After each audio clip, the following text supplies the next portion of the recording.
Good morning সবাইকে একটা নতুন মিনি ব্লগ নিয়ে চলে এসেছি। সকালবেলা স্নান করে মন্দিরে চলে এসেছি ঠাকুরের দর্শন করতে।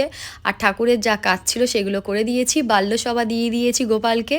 আর জগন্নাথ বজরংবলীকে ঠাকুরমশাই এসেই গুছিয়ে মালা পরাবেন, চন্দন টিপ যা পরানো ঠাকুরমশাই করান, ওইটা আমি ধরি না।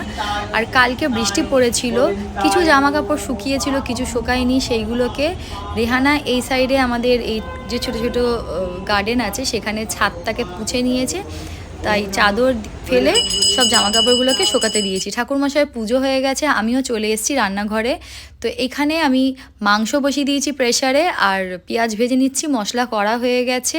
তো আজকে রান্নাবান্না করেছিলাম হচ্ছে ট্যাংরা মাছের পেঁয়াজ দিয়ে আলু দিয়ে ঝোল করেছিলাম, মেথি শাক করেছিলাম বেগুন দিয়ে, আর করেছিলাম হচ্ছে কালকের পোস্ত ছিল সেটাকে গরম করে নিয়েছি। আমি মাটনটাকে তেল দিয়ে নুন দিয়ে সেদ্ধ করেছি, একটু চায়ের লিকার করে রেখেছি, সেটা বলছি কেন। আর এদিকে মশলাটা আমি কষিয়ে নিচ্ছি। তো এই চায়ের যে লিকারটা আছে আমি এই মাংসের ঝোলের মধ্যে দেবো, মাটন কষাটার মধ্যে, তাহলে কালারটা আরও ভালো হবে।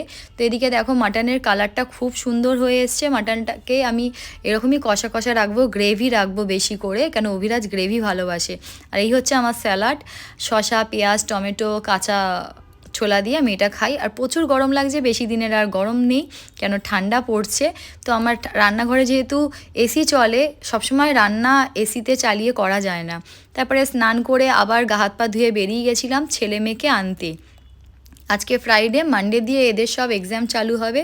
তো আজকে বেরিয়ে গেছিলাম বিট্টুর সাথে, লেকটাউনে দিয়েই যাচ্ছি। এক এক সময় আমরা আরজিকরের এদিক দিয়েও যাই, বাট লেকটাউন ধরেছি আজকে, তো বিট্টু আমাকে নিয়ে যাচ্ছে। আর এখানে সন্ধেবেলায় জগন্নাথের পুজো হবে, তো ঠাকুরমশাই আসবে, আমি লাইট জ্বালিয়ে দিয়েছি সব কিছু। তো অভিজিৎ বলল চা খাবে, তো চাও এদিকে আমি বসিয়ে দিয়েছি।